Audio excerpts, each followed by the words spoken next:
Assalamualaikum warahmatullahi wabarakatuh dan selamat sejahtera. Hari ini kumpulan kami akan membincangkan tentang Scrabble, tentang sejarah Scrabble, manfaat memainkan Scrabble dan cara-cara untuk memainkan Scrabble. Namun begitu, adalah lebih elok sekiranya kumpulan kami memperkenalkan diri masing-masing. Saya Nur Aiman bin Nazaruddin dari kelas DUP 1A bernombor metrik 17 DUP 21 F2020. Apa itu Scrabble sebenarnya? Bak kata orang, tak kenal maka tak cinta. Jika kita dah berkenal, maka kita telah pun bercinta. Sama juga dengan permainan Scrabble ini. Jika kita tidak mengetahui cara bermain, macam mana kita hendak jatuh cinta dengan permainan ini? Jadi, hari ini kita akan membincangkan lebih mendalam mengenai Scrabble. Sejarah Scrabble. Permainan Scrabble pada mulanya dicipta pada tahun 1938 dengan nama Chris Cosworth oleh seorang jurutera bernama Alfred Monster Woods. Permainan ini merupakan penyempurnaan dari permainan Lexico yang diciptanya dahulu, tetapi dilengkapi dengan papan permainan dan cara bermain seperti teka silang kata.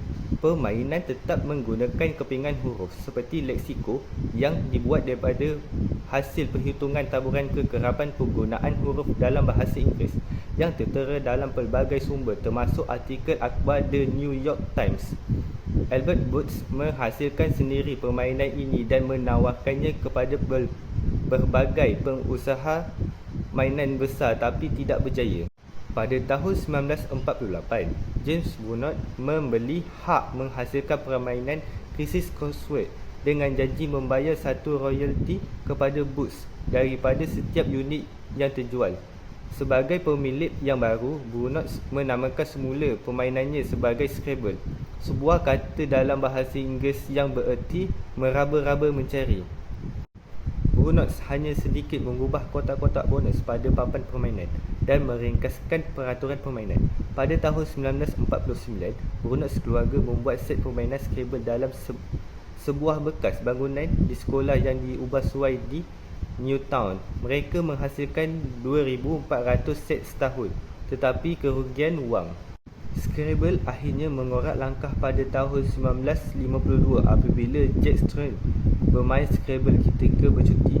Selepas pulang dari cutinya, terkilan rasanya apabila kedainya tidak menjual permainan ini, lalu menempah sepukal barang untuk dijual dengan melaungkan slogan kata semua orang mesti ada satu.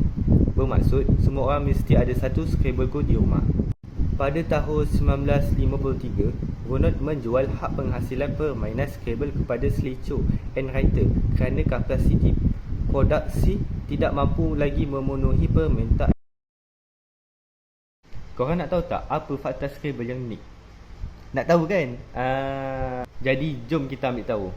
Yang pertama adalah pada tahun 1953, Scrabble telah dijual pada 800,000 unit setahun, tapi ianya masih tidak lagi mencukupi. Korang pelik kan kenapa dia tak cukup? Sebab permintaan pasaran dia yang sangat-sangat tinggi. Wow, sangat-sangat hebat. Tapi korang nak tahu tak apa yang lagi hebat?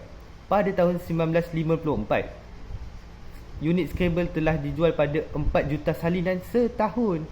Wow, dalam masa setahun daripada 800,000 unit terus meningkat menjadi 4 juta salinan. Memang dahsyatlah Scrabble ni. Fakta unik yang kedua adalah sebanyak 121 buah negara telah memainkan permainan ini dan telah diterjemahkan sebanyak 29 bahasa. Bahasa Malaysia ada tak? Mestilah ada, dan dalam bahasa Malaysia, permainan ini dipanggil Saiba. Assalamualaikum, nama saya Muhammad Syahid Akib Biku Jamil. Nombor meter saya 17 DUP 21F 2019. Saya akan membentangkan faktor kecergasan. Faktor kecergasan fizikal. Seseorang individu berupaya untuk menghadapi cabaran dalam aktiviti fizikal harian dan menggunakan masa lapang dengan lebih efektif di samping mempunyai lebihan tenaga untuk tujuan kecemasan. Individu yang bermain Scrabble dapat menggunakan masa lapang dengan lebih efektif. Yang kedua, kecergasan mental. Individu yang bermain permainan Scrabble mempunyai keupayaan untuk berfikir dan menggunakan maklumat untuk meningkatkan kualiti hidup seharian berfungsi secara optimal. Faktor kecerdasan. Individu yang bermain Scrabble mempunyai kecerdasan kerana mampu membina perkataan daripada huruf yang tinggal di rak huruf bagi mendapatkan mata ataupun markah. Ini membolehkan pemain Scrabble dirangsang untuk mengikat banyak perkataan dalam waktu yang singkat sehingga dapat meningkatkan ingatan seseorang. Introduction. Scrabble adalah permainan yang menyeronokkan yang menggunakan bahasa Inggeris. Tujuan permainan adalah untuk mendapatkan mata poin tertinggi dengan menyusun huruf untuk membentuk huruf-huruf yang menghubungkan dengan salah satu huruf lawan yang dibuatnya. Cara bermain. Tentukan yang memulakan pergerakan dahulu. Setiap orang perlu mengambil satu blok huruf. Blok yang berdekatan dengan huruf A, dia yang akan memulakan dahulu. Kedua, setelah selesai, setiap pemain perlu mengambil 7 blok huruf tanpa melihat dan menyusun pada rak huruf dan tidak menunjukkan blok huruf pada sesiapa. Nombor 3. Memulakan permainan Scrabble. Pemain yang mulakan dahulu perlu meletakkan blok huruf di papan Scrabble. Yang terakhir, mengira mata poin. Setiap blok yang diletakkan perlu dikira mata dengan melihat angka nombor yang terdapat pada blok. Cara bermain yang kelima. Mengambil huruf baru. Jika anda mengeluarkan 3 blok huruf membuat kata, maka anda perlu mengambil huruf baru di dalam kantung huruf. Yang keenam, menyambung kata atau huruf pihak lawan. Anda harus menyambung kata-kata yang dibuat oleh pihak lawan. Anda tidak boleh membuat kata baru pada papan Scrabble. Yang ketujuh, tentukan pemenang. Apabila kesemua blok selesai, pengadil perlu menambah mata untuk setiap pemain dan tentukan pemenang permainan Scrabble. Di sini terdapat contoh pengiraan markah bagi permainan Scrabble. Peraturan Scrabble.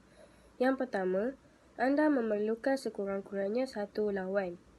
Yang kedua, anda juga memerlukan papan Scrabble dan peralatan lain. Yang ketiga, pengadil akan mengira semua mata pemain untuk menentukan pemenang permainan ini. Yang keempat, apabila bermain, anda akan membuat kata-kata, mengumpul mata, mencabar lawan dan juga menukar huruf jika terpaksa. Di sebelah kanan, terdapat gambar papan Scrabble.